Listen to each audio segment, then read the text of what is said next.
minor artist.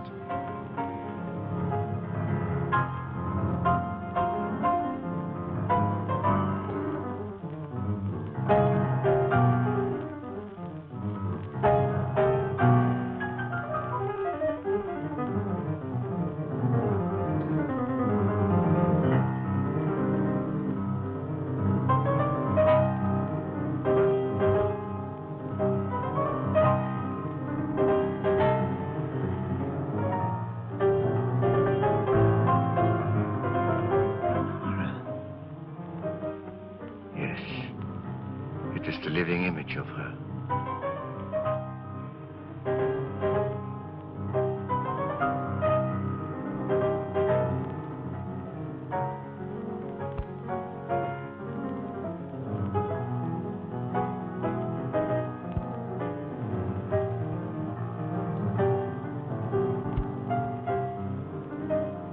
Bob, will you change seats with me?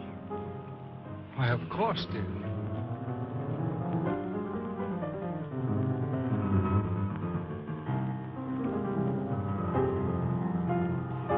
What's the matter? Nothing, but that man in the next box keeps staring at me.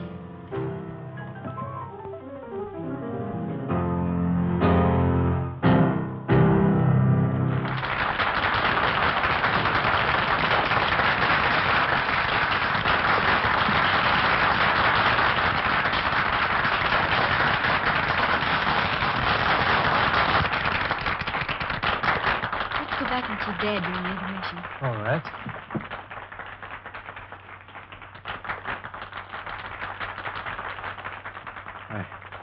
It is like seeing the dead return to life. I must know who she is. That can do no good. The dead have no place among the living. I shall be the judge of that. Lawrence, for a man your age, you're certainly in the pink. I have to be.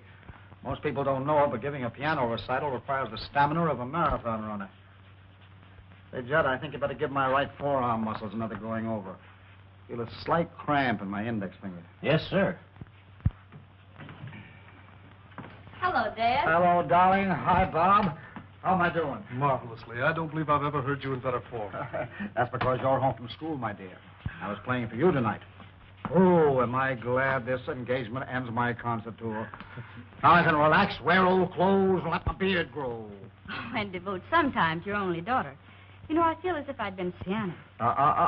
Don't bite the piano that feels, my darling.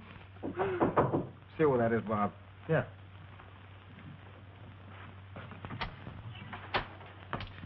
This gentleman would like a minute with Mr. Lawrence. Just a moment. Dr. Igor Markov is waiting to see you. Igor Markov. I don't know the man. I'll tell him to write me for an appointment. No, wait a minute, Bob. I've got a few minutes. Let him come in. My dressing gowns yet?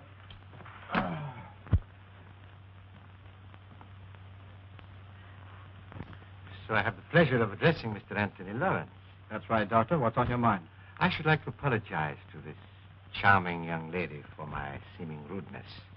Well, I don't know what you're talking about, but go ahead. This is my daughter, Patricia, Dr. Markov. Please forgive me, young lady, for staring so rudely at you, but I really could not help it. Seeing you tonight was quite a shock because you are the living image of my wife, Lenore, as she looked at the time we were married. She was taken away from me under very tragic circumstances. I understand. I accept your apology. Thank you.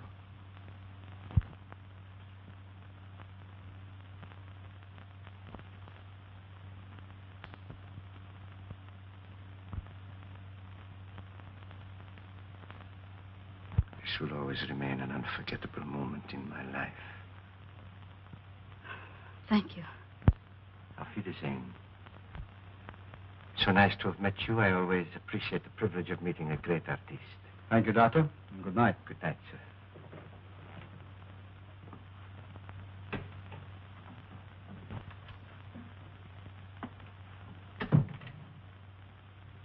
Funny people, these foreigners. Do you suppose Pat really resembles his dear departed, or... Or is right. That cock and bull story was old in Caesar's day. The nerve of the guy. My dear boy, you've got to get used to other men admiring Pat. She's a very beautiful girl. There's a difference between admiring and ogling. By the way he stared at me, he gave me the jitters. You'll find him in the next box, fishy stare and all. Oh, no, I won't. We're going to hear the rest of this concert from backstage. Then I'll have to get your wrap. You left it in the box. Oh, please do. I'll wait for you here. Well, Judd, 5 minutes. We better get ready.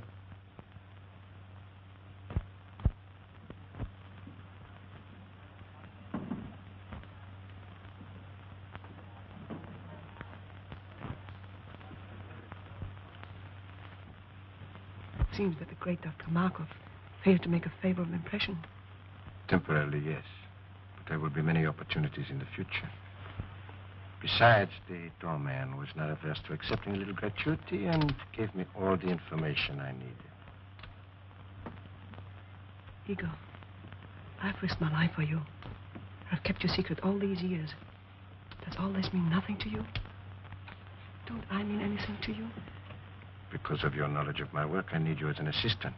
You have never meant anything more, and you never shall. Keep that in mind.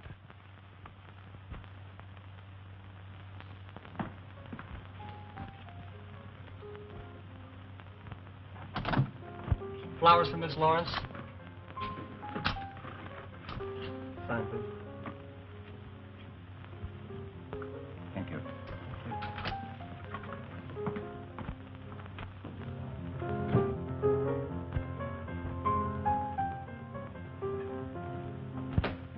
More flowers for you, Miss Lawrence.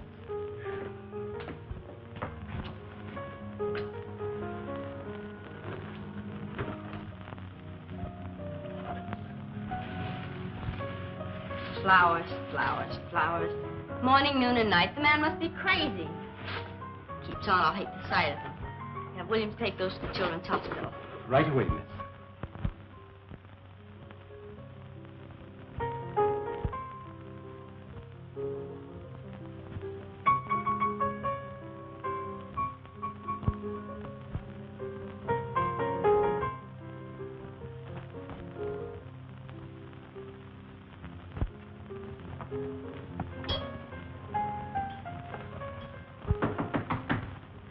Come in. Dad, you've just got to make Dr. Markov stop pestering me. First it was flowers 3 times a day, and now he's sending notes with them. Now, look, I can't stand any more of this. You've just got to make him let me alone. Well, the man must be out of his mind. I never heard of such presumption. Now, don't you get upset about it, Pat. I'll take care of Dr. Markov. You just forget about him and let me handle this. What are you going to do, Dad? I'm going to call on our friend and tell him very plainly that his attentions to you are unwelcome, and he'll stop them immediately. You be careful, won't you? Careful? What do you mean? Well, you'll probably laugh at me, but when you call on Dr. Markov, will you take Bob with you? Pat, I can take care of myself. But you said yourself he was out of his mind. Did you notice his eyes that night in your dressing room? They seemed to stare right through me. You've been listening to too many horror radio programs lately. What you need is a good workout on the badminton court. Come on, run along. Fear not, fair lady. I shall beard the reptile in his den.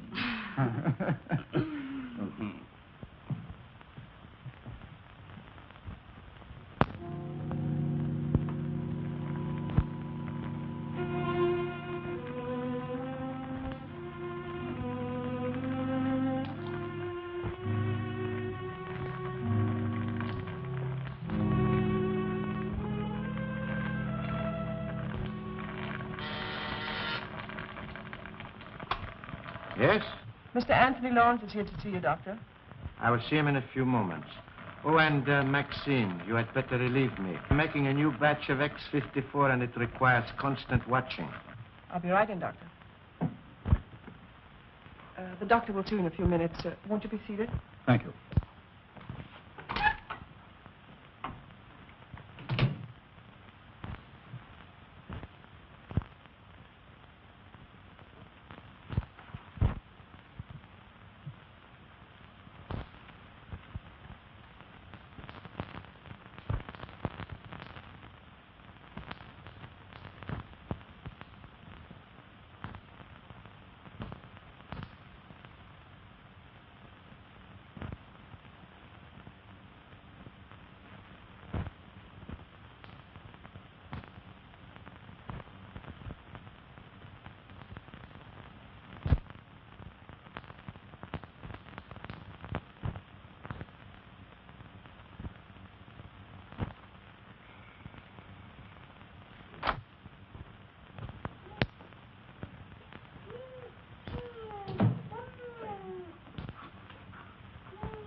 along.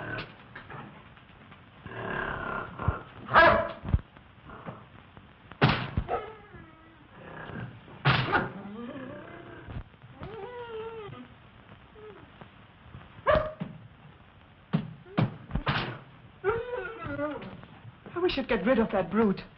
He's always hated me, and I'm deathly afraid of him. Oh, don't be a fool. He's perfectly safe in that cage. How could he harm you? It is silly. Besides, he's very essential to my work. Now, when that concentrated pituitary boils dry, turn off all the burners. Add some elixir, place it in 4 cc ampoules, and refrigerate them. Yes, Doctor. Watch it closely. See that it continues to boil, but very slowly. Now I must go and talk to Mr. Lawrence. I cannot leave him waiting any longer.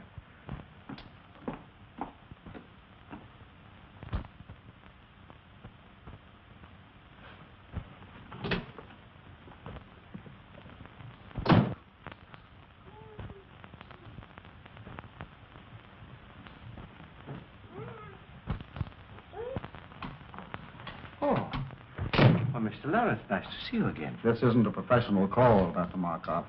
I've come here on a purely personal matter. Oh, well, in that case, you'd better come into my private office. Thank you.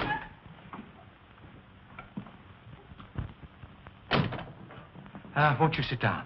I'll remain standing, if you don't mind. Oh, as you wish. I'll get to the point very quickly, Dr. Markov. I've come here in regard to my daughter, Patricia. Ah, yes, a lovely young woman. And that's beside the point. She doesn't welcome your attentions. I'm forced to ask you to stop annoying her. I'm afraid you're being very insulting. Your persistence has left me no other choice. I've already explained my deep interest in your daughter. Perhaps you thought I was lying.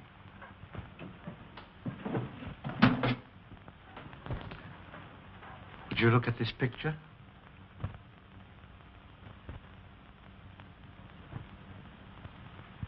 What if there is a resemblance? That doesn't give you the privilege of annoying her.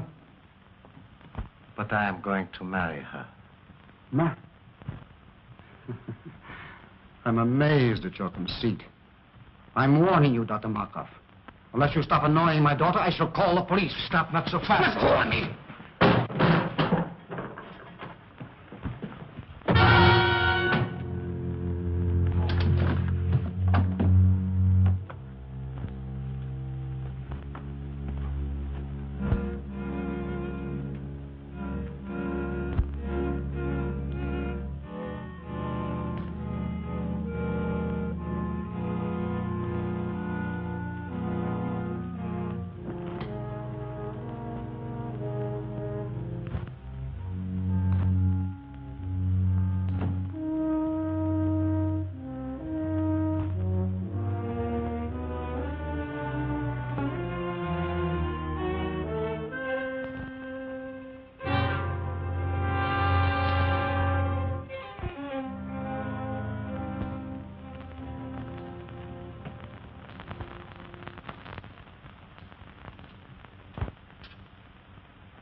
Pardon me, Miss Lawrence. Dr. Markov's on the telephone for you. Dr. Markov? Oh, say I'm not in. But he says it's important. He must talk to you concerning your father. My father? I'll talk to him.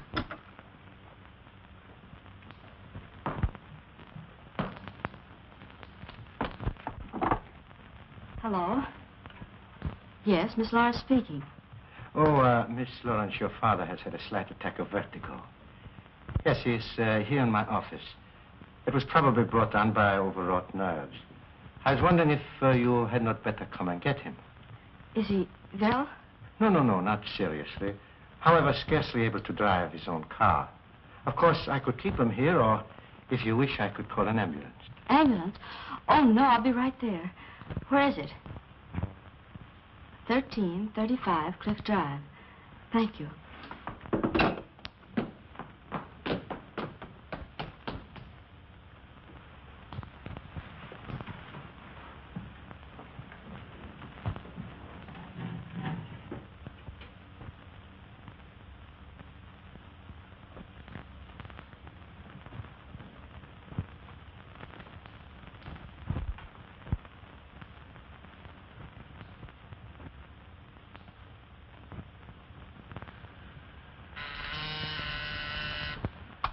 Yes, Doctor?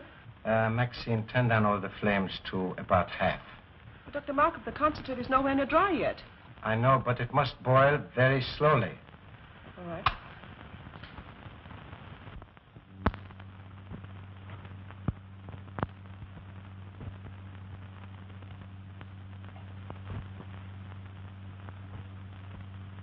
So you see, Mr. Lawrence, nobody having witnessed our encounter, I am perfectly willing to keep it a secret.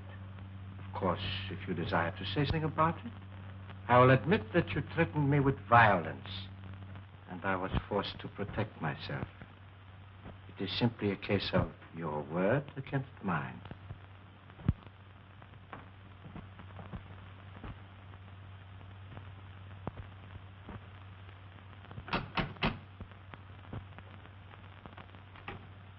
Is this Dr. Markov's residence? Yes. Are you Miss Lawrence? Yes. Come in. The doctor's expecting.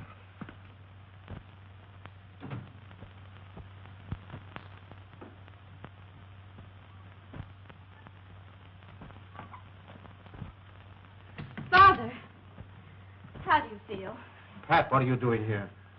Dr. Markov said you were a little indisposed, so I came to drive you home. Are you feeling better now? Yes, much better. You well enough to start? Yes, of course. Steve, help Mr. Lawrence to his car.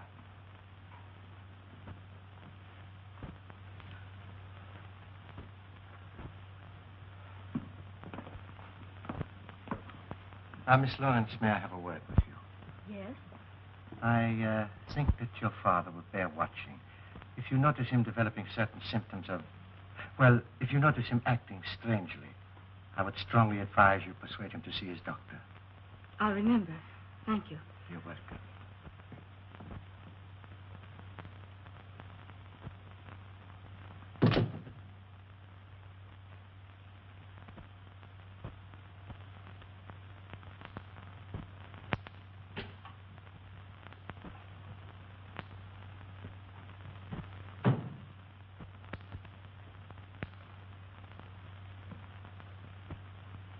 Have you finished? Yes, I did exactly as you told me. Why are you working on a Formula X54? I thought you were satisfied with X53. Not quite. I have succeeded with X53 in arresting the disease acromegaly. But it will do no more than hold it in check. Come, I will show you.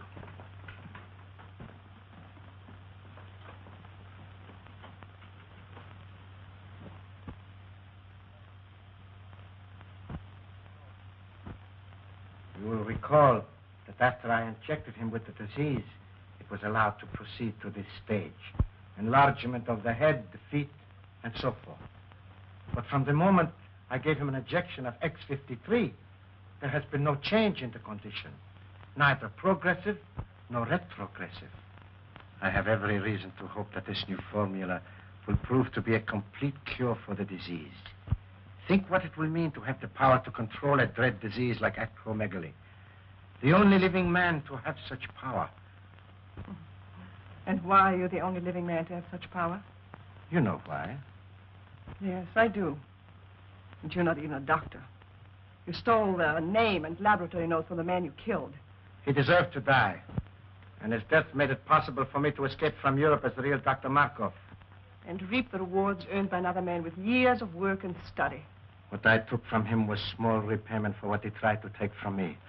The love of Lenore, my wife, the woman I worshipped.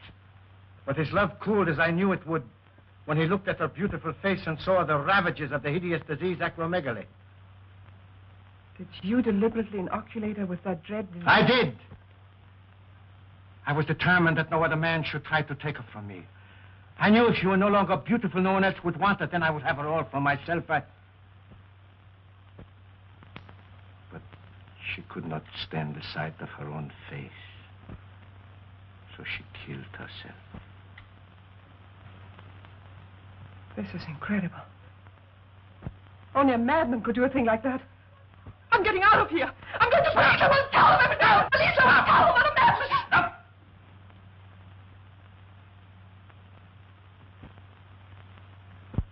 You are going no place. You are going no place. Go to your room. Stay there.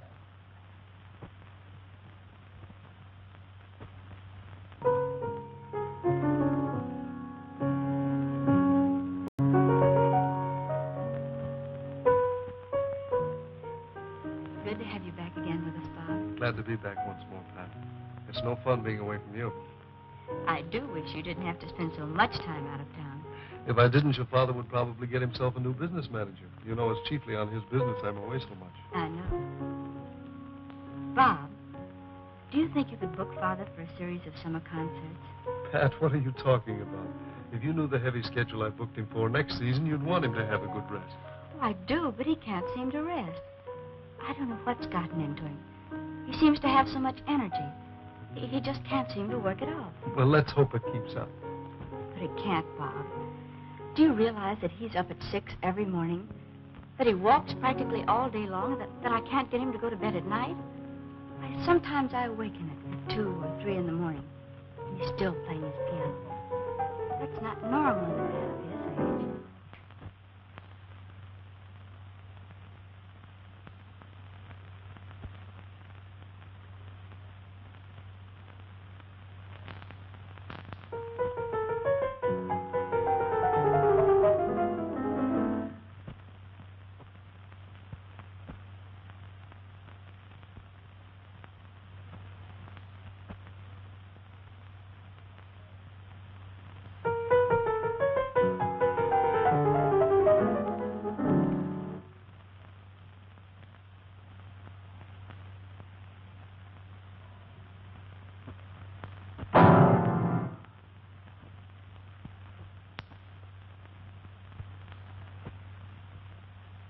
Pat, come here. You too, Bob.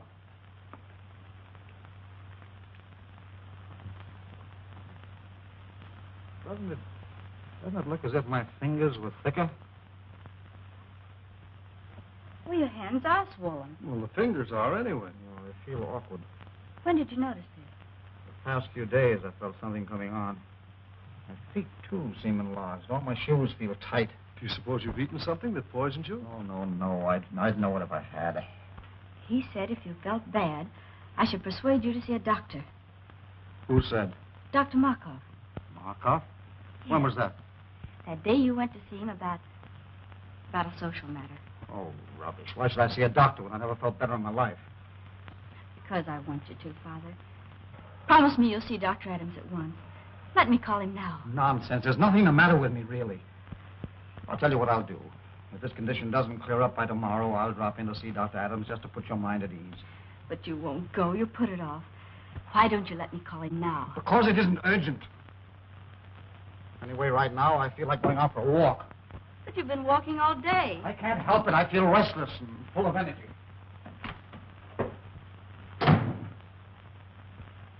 What do you make of it, Bob? Oh, perhaps some minor upset. But I would have him checked over by Dr. Adams.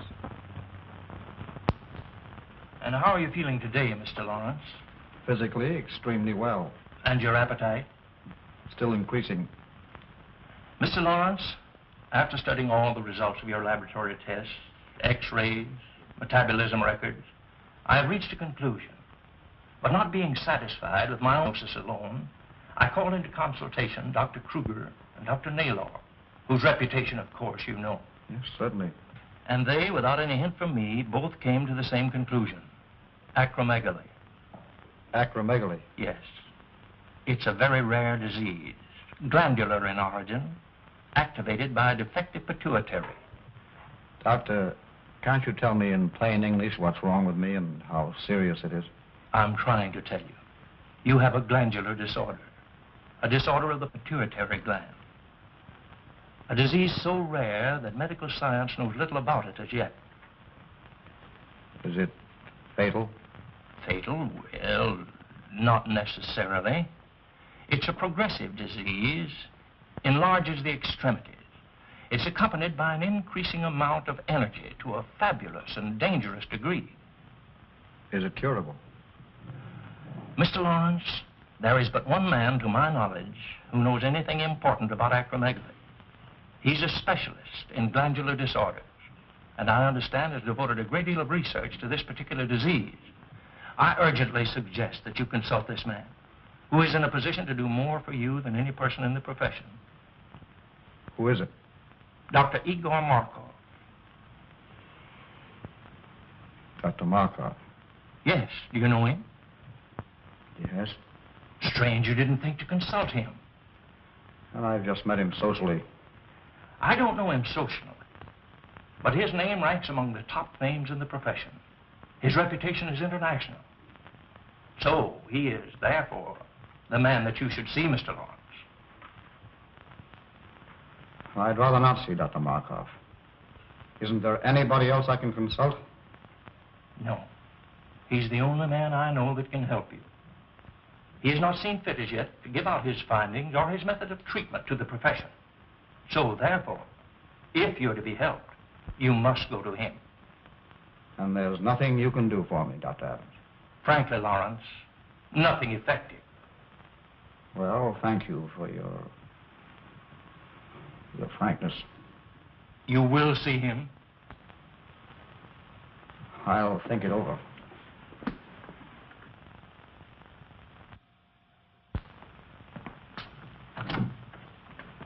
Hello, Stack. Is Miss Lawrence in? Oh, how do you do, Mr. Blake? I tell Miss Lawrence you're here. Bob, darling, I'm so glad you're back.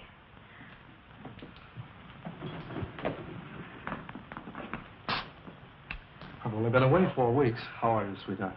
I'm so worried. About what? About Father. What's he been up to now? Well, that's just it, Bob. I don't know. He's locked himself in his room for weeks. He hasn't allowed anybody in to see him. Stack takes his meals into him, but he has to leave the tray in the music room. He says the door into the bedroom is locked, and that Father won't come out until after he's left. Is he in there now? Yes, but the door from the music room into his suite is locked from the inside.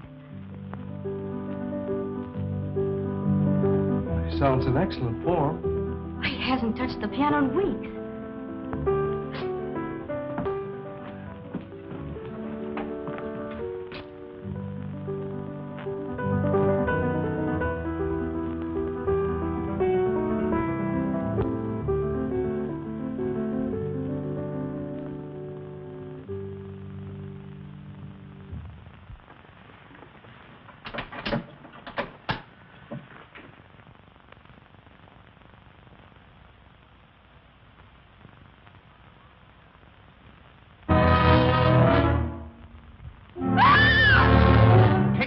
Blake, take her out of here, quick!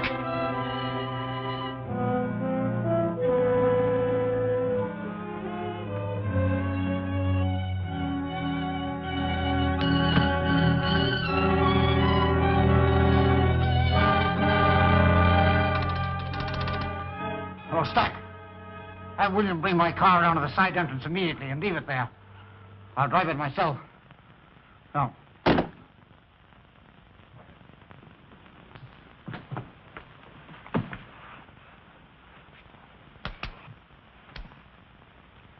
Darling.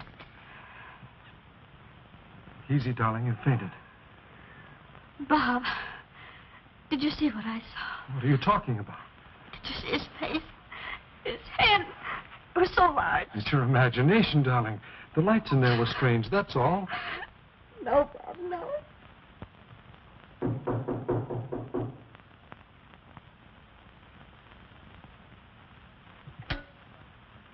Maxine, see who's in my waiting room. Maxine! Maxine, are you there? Maxine! Maxine! Maxine!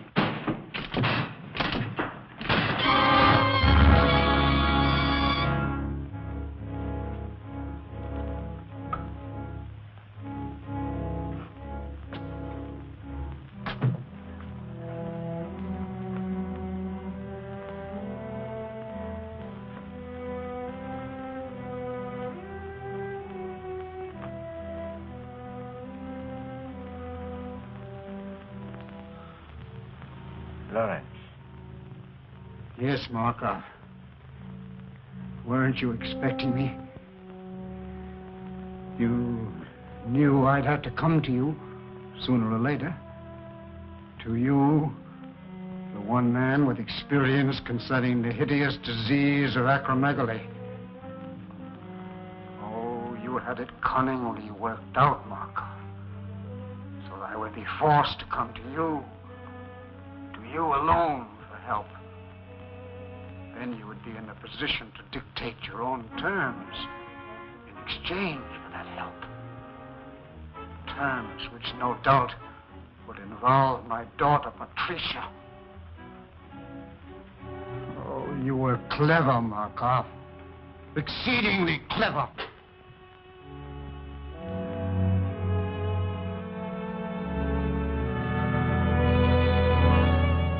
The only man with sufficient knowledge of the disease, not only to alleviate it, but to infect a person with it, you hold a decided advantage.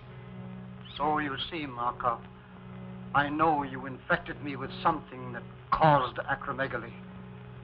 But how you made the disease develop so rapidly, when science has proven that it takes years to reach this stage, I do not know. But you did. And now, Markov, I've come to you as you knew I must, to make terms. I've come to make terms. No, Lawrence, you overestimate my control of the disease. I've made an extensive study of it. Yes, that is true. But after all, I am only an apprentice. Yes, the devil's apprentice. Markov, you have set yourself up as a Frankenstein and created a monster.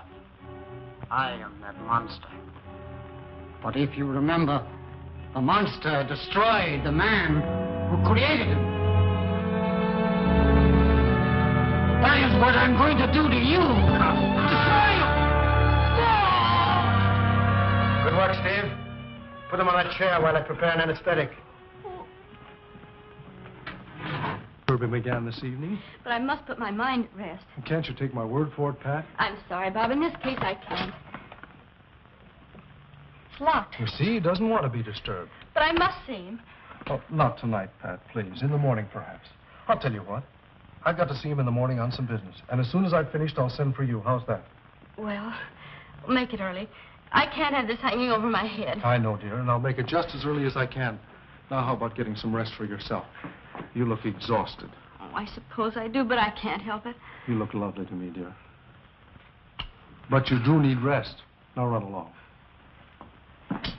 Sleep well. I'll try. Good night. Good night.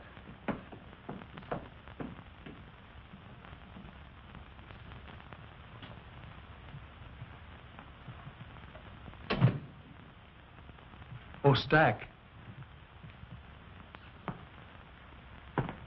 Stack, have you got a key to the music room? Why, no, sir. Why? Well, it's locked, and I wanted to see Mr. Lawrence. I'm sorry, sir, but he's gone out. Out? Oh, yes, sir. About a half an hour ago. He had his car brought around and then dismissed William. Where did he go, do you know? Not the slightest idea, sir. I didn't see him, but William said he was all muffled up. Oh. Stack, I wish you'd ring me at home when he comes in. Very good, sir. And shall I wait up for him, sir? Well, no. If he comes in soon, you might ring me. Otherwise, go to bed. I'll see him in the morning. Very good, sir. Good night, Stack. Good night, Mr. Blake.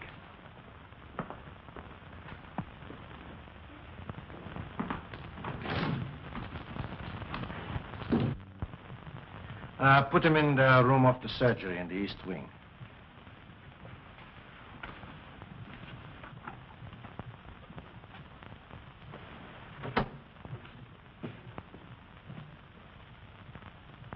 How could you be so inhuman as to infect him with that disease in order bargain for his daughter?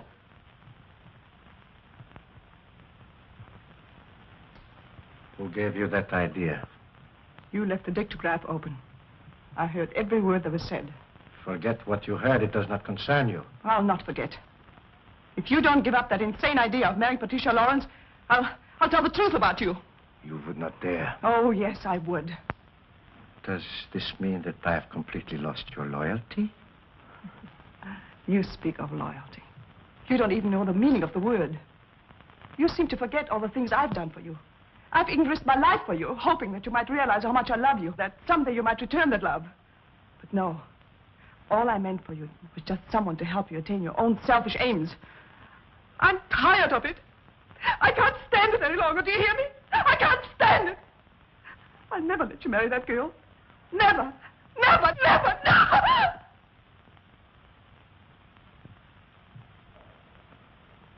Maxine, you heard nothing. You heard nothing. You heard nothing. Now go to your work.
Go back in the other room.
Good morning, Doctor.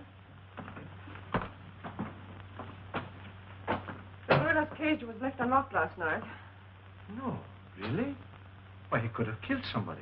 Yes, he could have killed me if Ace hadn't heard me scream and driven him back again to the cage. Oh, well, you are very fortunate. Very. And so am I. I could have lost a valuable assistant. How do you suppose the cage was left unlocked? Oh, I suppose the attendant was careless. I shall discharge him immediately.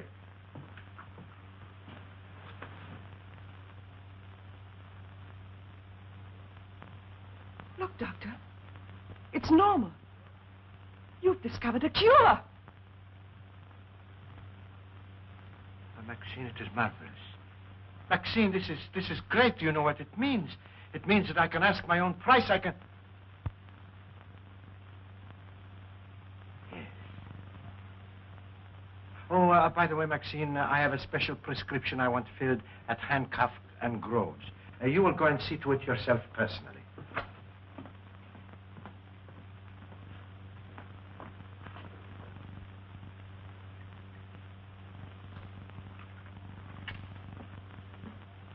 Couldn't it be ordered over the phone? If I wanted it that way, I would have said so. Very well.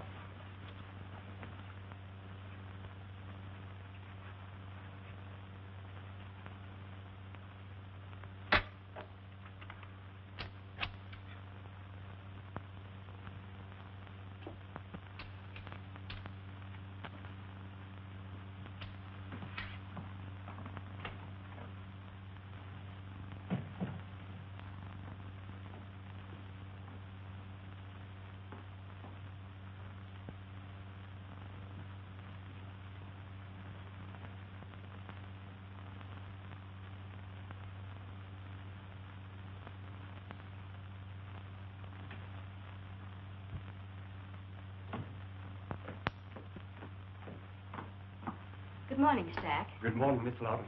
Have you taken my father's breakfast into him yet? No, I haven't. You haven't? Why not? Well, as a matter of fact, your father isn't in. Isn't in? Where did he go? I don't know. He didn't say. When did he go? I can't exactly say. Sometime last night. Last night. Yes, miss. You mean he's been away all night and left no word? Absolutely none. I'll get it. Hello? Yes, Miss Lawrence speaking. This is Dr. Markov. Now, please don't be alarmed, but your father came to me last night for a consultation. Father came to you last night for a consultation? Yes. I found it advisable to keep him here for observation. How is he? Well, he's quite comfortable now. Yes, quite comfortable, Miss Lawrence, I assure you. I'll be right over and pick him up and bring him home. I would strongly advise against taking him home, Miss Lawrence. But why? I can't leave him there. Do you think I should take him to a hospital? I suggest you leave him right where he is, Miss Lawrence. You see, I have all the facilities here to take care of him in my sanatorium. Oh, I didn't know you had a sanatorium, too. I'll be right there. When Mr. Blake arrives, tell him I've gone to Dr. Markov, 1335 Cliff Drive. Dr. Markov's 1335 Cliff Drive. Yes. Very well, miss.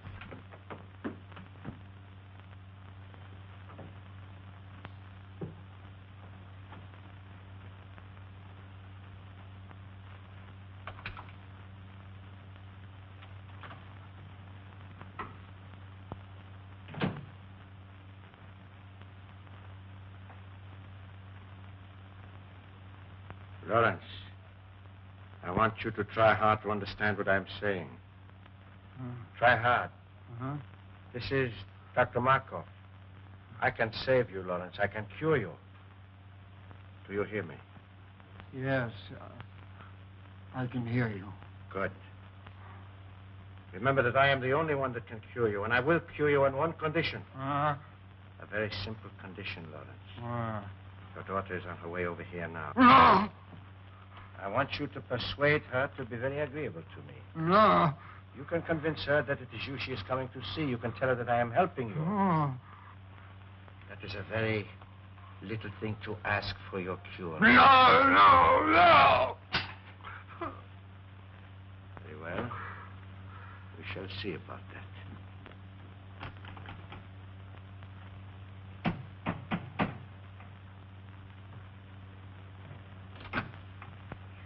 Dr. Markov, please. Come in. Dr. Markov wants you to wait in there.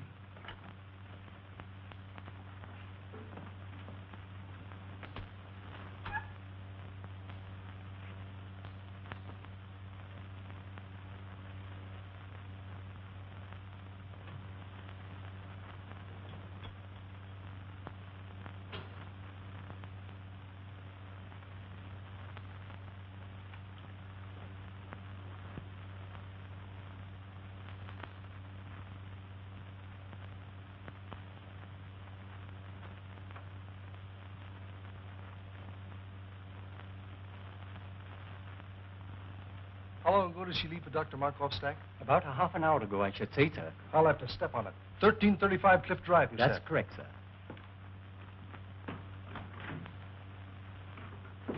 I do not have to cure you, Lawrence, because nobody knows I have discovered the cure.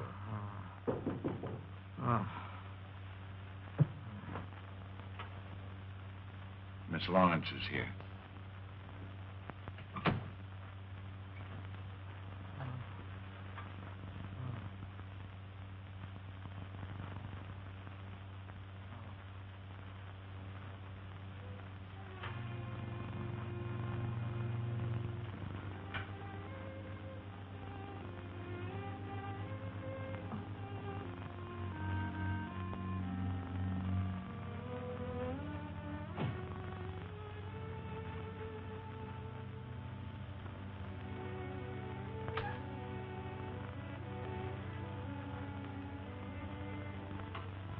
Miss Lawrence.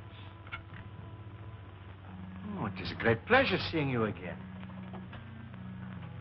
Dr. Markov, how is my father? He's resting comfortably. Please be frank with me. What's the matter with him? It is a glandular ailment. How serious is it? Well, Miss Lawrence, I'm afraid it is quite serious, particularly in your father's case. Why particularly so in his case, Dr. Markov? Well, you see, the peculiar disease your father is suffering from causes extreme enlargement of the extremities, the hands, feet, and certain portions of the head. In a professional pianist, it is fatal. That is to the continuance of his career, I mean. Not only are his fingers incapacitated for the intricacies of delicate performance, but his very appearance, upon which so much depends for public approval, is most uninviting. Dr. Markov, how does it happen my father came to you? I think you will find that your Dr. Adams sent him to me. Dr. Adams? Yes. Dr. Adams made exhaustive tests and in consultation with several eminent colleagues of his, diagnosed your father's case, and correctly so, as acromegaly. Acromegaly? I never heard of it. Few have. It is very rare. And since glandular disturbances are my special field, and acromegaly my particular interest, your father was advised to consult me.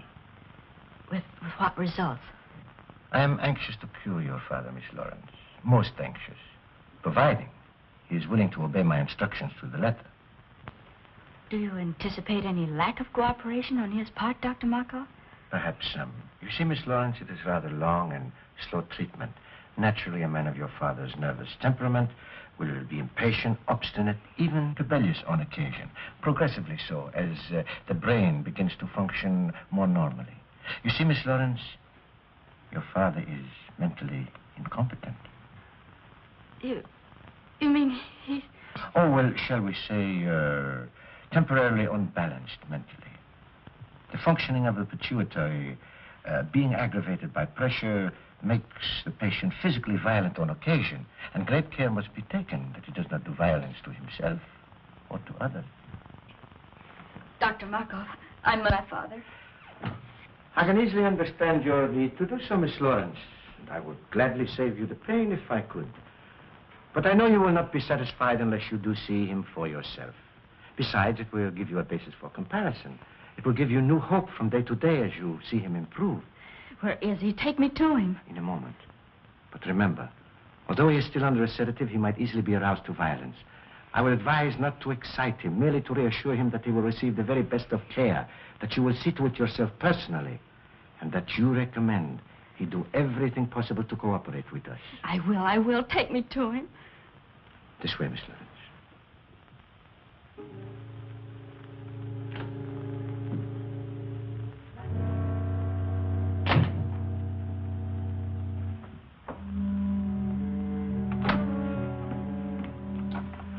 you know what to do.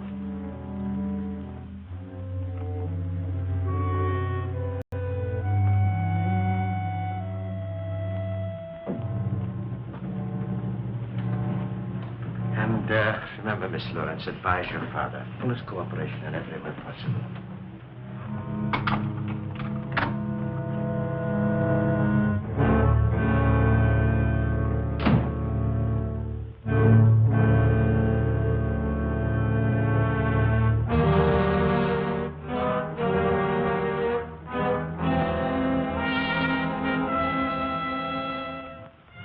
How ghastly.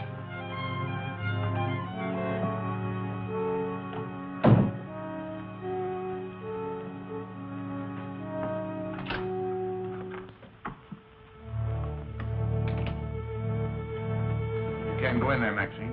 Why not? Dr. Markov said so. What are you doing?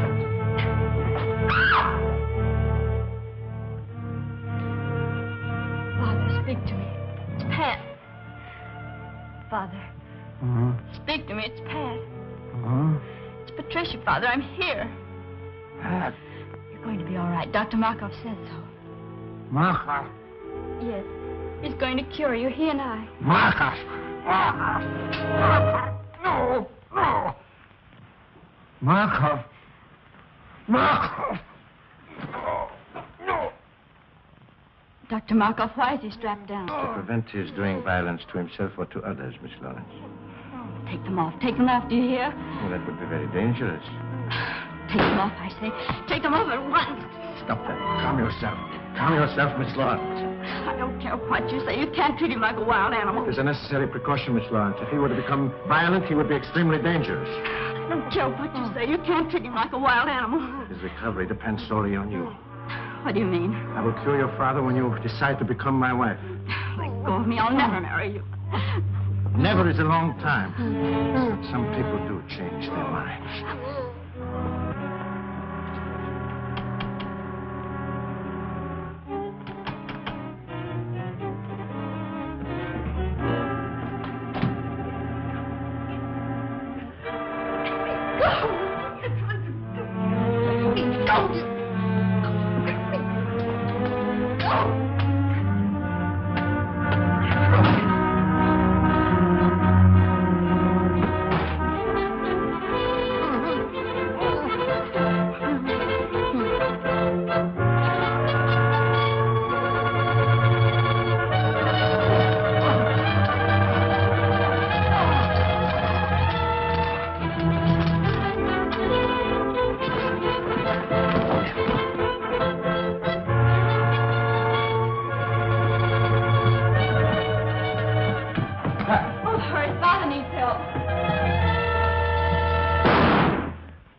Is he all right?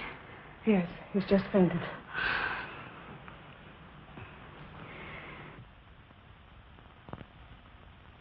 Dr. Markov was the only man who could cure Dad. But him dead, there's not much hope left. Oh, yes, there is, Miss Lawrence. I'm familiar with the serum Dr. Markov has perfected for the cure. He has been using it to bargain with your father for you. He'll be all right. It might take a little while, but he'll be all right. Thank you.